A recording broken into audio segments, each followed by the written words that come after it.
It's really interesting how the brain actually reacts all the time versus makes sense of the situation and then take action. By training yourself hard and pushing yourself hard in training so you can fall back on automatic behaviors. I feel confident that I can get through this. Yes, absolutely.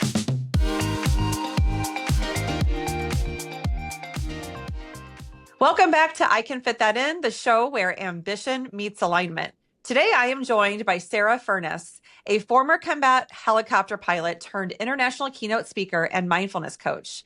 Sarah has taken the lessons she learned in high-stakes, high-pressure environments and translated them into tools that help leaders perform with resilience, clarity, and courage. Sarah is the creator of the Habits Method and the philosophy Practice Scared, helping people move forward even when things feel uncertain or uncomfortable. And I'm sure we can all use that at this point in the modern world. I'm super excited to see how Sarah thinks about pressure and stress and all the things that we're living through today. Sarah, welcome to the show. Thank you very much for inviting me. Great to be here. Yes. Well, I am so curious about your experience. It's different than a lot of people I've had on the show. And it's not every day you meet someone who was a helicopter pilot in combat. And so, you've experienced real life or death pressure. And that is not something that we all experience. We're not running from saber-toothed tigers in our lives these days, right? So when you look at how people talk about things like stress and fear, I'm so curious with your background, how you approach that and what your perspectives actually are. Yeah, absolutely. And, the saber-toothed tiger is a good analogy because I think that's how we try to understand how we show up under stress. I think the first thing that I will say is people are often very humble and self-deprecating because they say, well, I'm not being shot at, so what right do I have to complain about pressure or stress? And I suppose I see my experience as a very acute version of what a lot of people are just dealing with all of the time. A lot of people are dealing with chronic stress as opposed to in-the-moment stress. But it is no less debilitating if we don't know how to deal with it.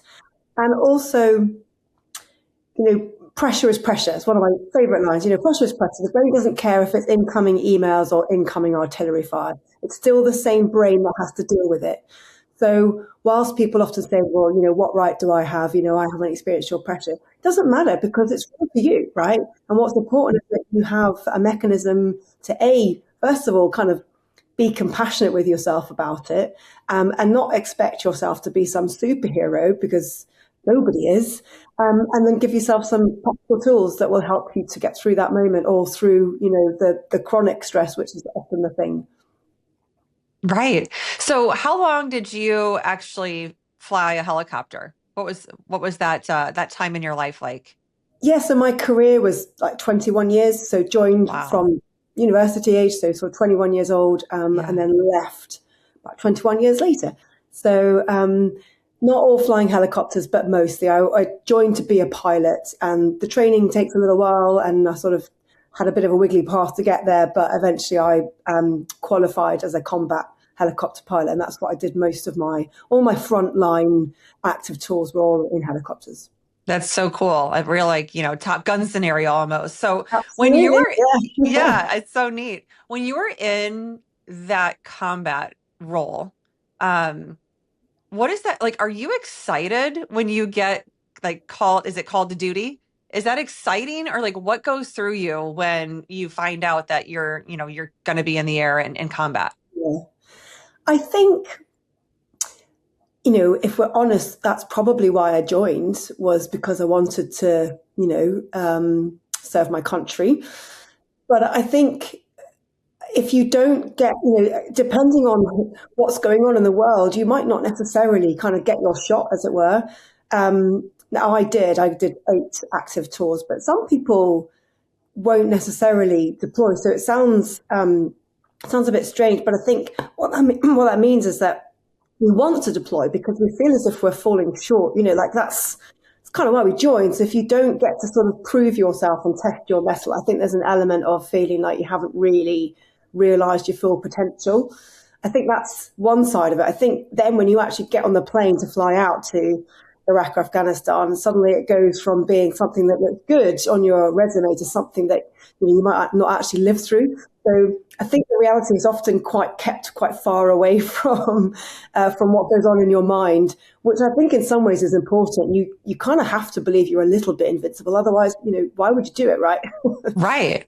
That's so interesting. And I want to talk a little bit about your philosophy of practice scared. I feel Yeah. like a lot of the things you talk about, I relate to so much, and I know that you're a mindfulness coach, and mindfulness has been a massive practice in my life that has helped so much with that internal pressure that is not always real, right? But our brains, like you said, they Yeah. think it's real. Our brains don't know the difference between we're fighting for our lives and we're just stressed out. It's really, really interesting how the brain actually reacts all the time versus makes sense of the situation and then take action. So we often feel that we need to wait to be more confident before we act or to feel ready. I hear clients sometimes say to me, I can't take action because I don't have clarity or confidence yet. Mhm. And I always say to them, no, no, no, you need to take the action so that you can gain the clarity and confidence. But I'm so curious with your philosophy of practice scared. Can you walk us through what that means and how people can take risks before being ready? Yeah. Yeah, absolutely. And, absolutely right. Most people, we'd all love to feel ready, and that we'd be perfect when we do it. Um, so actually, I think there's a few things. I think since I've developed the philosophy, I've seen that there are other ways that people interpret it and make it their own, which is actually really nice. But it sort of all came about because in the military, we used to refer to train hard, fight easy. Mm. And what that means is we actually spend most of our time training, and we push ourselves quite hard in training, not necessarily to the point of failure, but in this kind of optimally stressful kind of zone where actually we perform at our best, so that we can learn two things. One is we learn how to deal with pressure, but Yeah. in a practice scenario. But secondly, because you're performing at your best, you're learning good behaviors.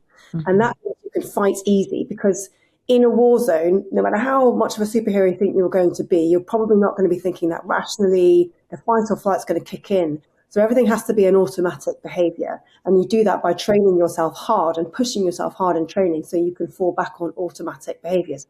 So train hard, fight easy. That was kind of our mantra. Um, and I realized that, training is a luxury for a lot of people out there. Most people are on their front line every day. They don't have the training, budget or time that we did. So how do you translate that into something you can do every single day of your job? How can you train on the job? And that's kind of how I came up with Practice Scared, because every single day is a school day, right? Every single Yes. day is a day you can practice for the next time you're going to do it. So I think it's important to see everything as a sort of rehearsal for next time, but also I think it gives you permission not to be perfect, to go, well, just practice it. I don't have to wait for the 100% solution. So that was kind of, it was how I answered the question. How do you get 21 years worth of, or how do you get military levels of confidence and competence under fire without the 21 years of training that I had? And my answer was practice get. Right. It's so interesting to me. One of the things that's coming up in listening to your answer there is that, when we think about something like being mindful, so many military professionals, elite athletes, high performing, executives, CEOs of big, big companies, they have this skill set, and I call it like this human skill set that allows them to regulate themselves and to keep their nervous system in check, which is a part of keeping your emotions in check, right? And so clearly, whether or not you had that training in the military or you developed that on your own, and you can share that with us if you like. What I find so intriguing about that is that you're actually keeping yourself from being distracted mentally and emotionally, right? And our world is just so full of distraction everywhere we go, not just externally, but people are wired. They are just so amped up and so wired. And so I'm curious, like when we are constantly tolerating distraction, like what do you Yeah. think about that? And how can people really work with that in a way that's going to, eventually be to their advantage and not their disadvantage? So, I mean, it's such a good point. And when I saw, what the podcast was called, it immediately resonated because aren't we all just trying to fit everything in all of the time?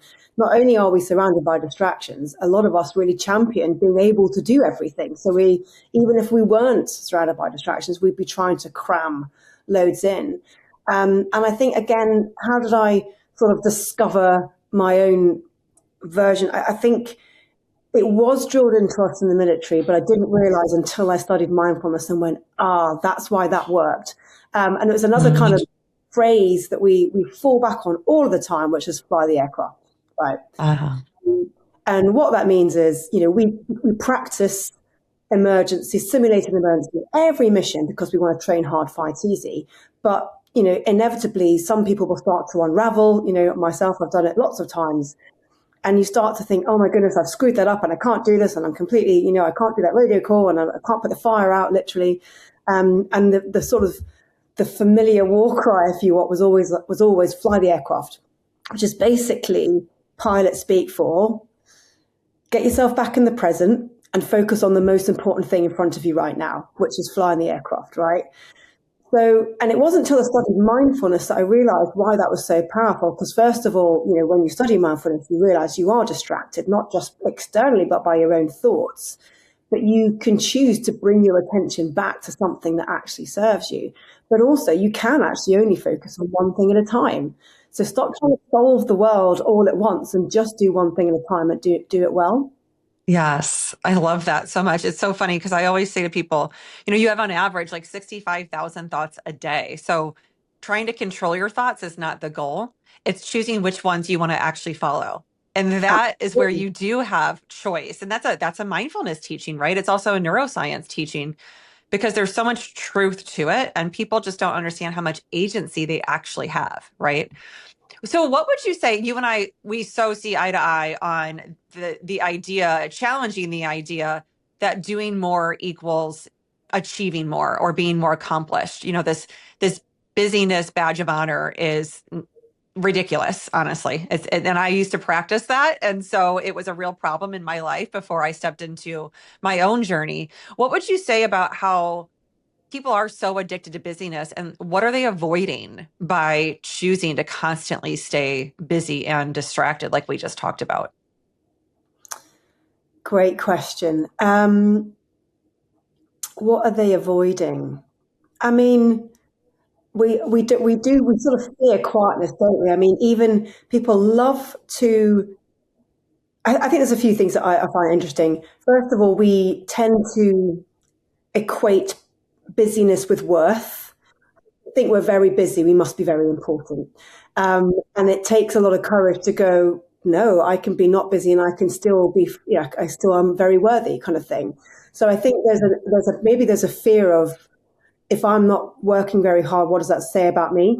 I think there's a fear of letting people down. If I'm not working really hard, am I being lazy? Other people need me. What are we avoiding? I think as soon as things do get quiet, we tend to fill it with busyness because we fear discomfort and being still, being silent. I mean, how many times do you fill a silence because it's really uncomfortable? So I think what we're avoiding is the discomfort of stillness. Yes. I was talking to someone yesterday who reached out after a recent keynote I gave and she said this is her comment, but she said, I'm much further behind you, but I just wrote this book and I left a 30-year federal government career and I want to be a professional speaker.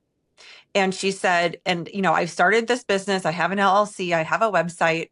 So I have speaking and I have, one-to-one coaching that I'm offering. And she's, building this AI tool.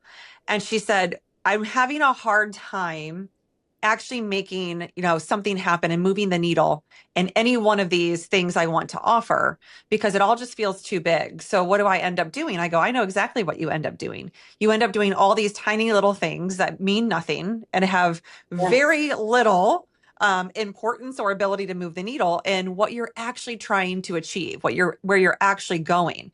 And it's so funny because we do this, right? We resort to the things that are so easy to check off the list because they are easy and they're these quick dopamine hits. It's like, oh, if I just do this, then I feel better because I got something done.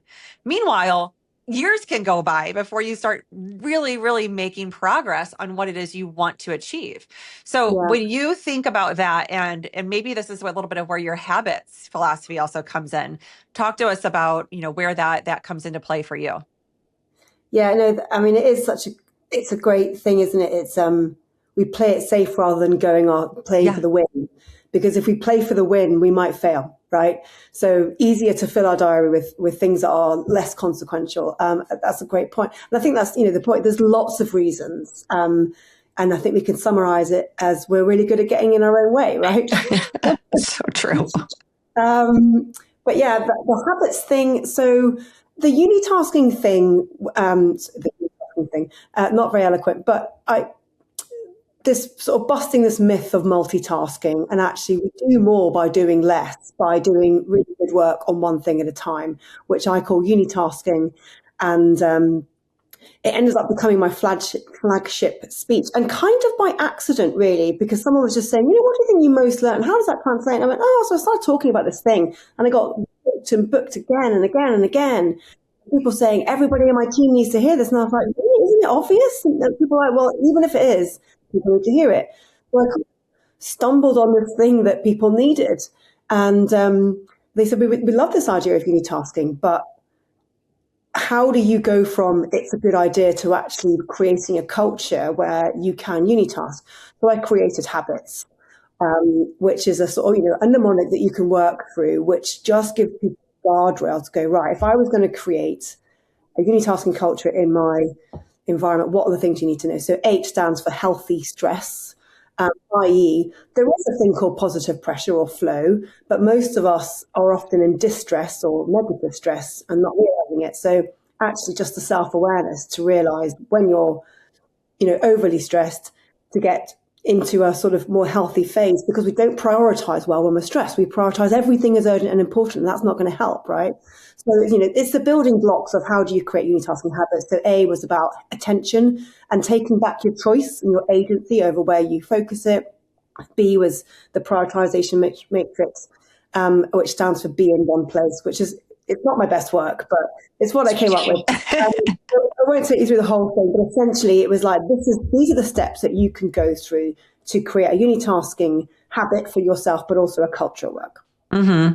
And what comes up for me in listening to you talk about your habits method, and I know it's interesting that some people, yeah, they may know this already, but it takes someone saying it in the exact way that they say it in order for it to really land. So I imagine that's why when you gave that talk that it started to be more in demand, because people are going, wait a minute, I know this already, but I've heard this now in a different way. And so now I can practice it, right? Yeah. Um, and what it reminds me of is a little bit of this sense of like control. Like there's a difference between control and composure. And I'm curious from your perspective, how do you think about staying grounded when Mm. things are outside of your control? Right. And I mean, you've had a lot of practice with this, literally and figuratively. So, what are some of the things that you really choose to stay grounded when you can't control things around you? Yeah, that's a great question. And I think it's a really important distinction between, control. And when I started out learning more about the mind, I thought, oh yeah, I can control what I think. No, you can't. Things just pop up in your head, don't they? But you can have agency over how you respond. And I think the really big thing for me was being comfortable with discomfort. So often when you feel a loss of control or uncertainty, our instinctive response is to try and find a way to control it. And often for me, that shows up as I try to control other people. I try to control their response, or I start micromanaging them. So, you end up over controlling, which usually just annoys people and doesn't really help. So it's more learning. This is uncomfortable, but that doesn't mean I have to run from it. I can sit with it. And over time, building confidence. This is where the confidence comes in. I don't like this, but I feel confident that I can get through this. Yes, absolutely. And I also feel like confidence in the way that you just talked about it has so much to do with courage, and you've built a career on courage, clearly. So, um, tell us how your relationship with courage, actually, and with fear has evolved Yeah. over time. Yeah, I mean, certainly we would all like to think that we're courageous, and that definitely applies to people in the military because we are going into war zones and we know that we might not come home. So of course you have to have courage. And I think and you're definitely right also to make the distinction between, sort of courage and fear, because you cannot have courage without fear. So we don't need to be fearless. We never will be fearless. And as I'm sure you know, if we were fearless, we'd probably all be dead because we wouldn't run away from things that can kill us. Yeah. We Yeah. need fear is a really healthy emotion. And I think it's finding that balance of having that epiphany almost that fear is nothing to be shamed. It's an incredibly essential and normal emotion, but we don't have to be hostage to it. We can harness it. And often Mhm. fear is telling you the thing that you need to move towards. It's telling you where there's an opportunity, or it's telling you that actually I don't have enough information about this. So I need to find out more. Or, I mean, I used to try and reframe the whole fear of rejection thing because I was always scared of not being liked in the military. And I found reframing fear really helped me. I say, this doesn't mean they don't like me. It means I care about them. So I can reframe that and use it as a superpower. So I think having to reframe yourself often then gives you the direction you need to move in order to be courageous and do the right thing. Yeah. I always say that fear doesn't prevent death, it prevents life, right? So Yeah, at the right. end of the day, if you are running from a tiger, yeah, run because you are going to prevent death. Like try to figure that one out, right? But at the very fundamental level of everyday life, the fears that are in our mind most of the time are just keeping us from our own potential or our own growth. And like you said this earlier, like we are our own worst enemy a lot of times. And so it's not that that fear is ever going to go away or you don't banish it, but you can face it and actually grow some courage and confidence that way when you start to actually move towards something that you want and not let that fear hold you back, right? What would you say also about trusting yourself in that process? If you are going to face one of those fears that is just holding you back, it's not real, but it lives in your mind. How have you learned to trust yourself, and what's a tip that you would give to listeners in that sense? Yeah, I I mean, this is kind of where I come back to the practice scared. How do you trust yourself in the process? Because you allow yourself not to be perfect. So you go, well, I'm never going to know unless I try. So I'm going to try this. But I think this is also where in the military, where, we have this debrief thing and people often think about it as being a feedback process, but it's more about learning from every single mission. And it was really ingrained in us. Okay, what worked well, what didn't work so well. And that does involve giving us receiving feedback, but often it's self-led. It's like, okay, well, this is what I would do differently. So it wasn't necessarily, positive or constructive criticism. It was like, I want to be proactive in learning from that experience. And I think that's so important because it gives you the ability beforehand to go, whatever I don't get right, I'll learn from.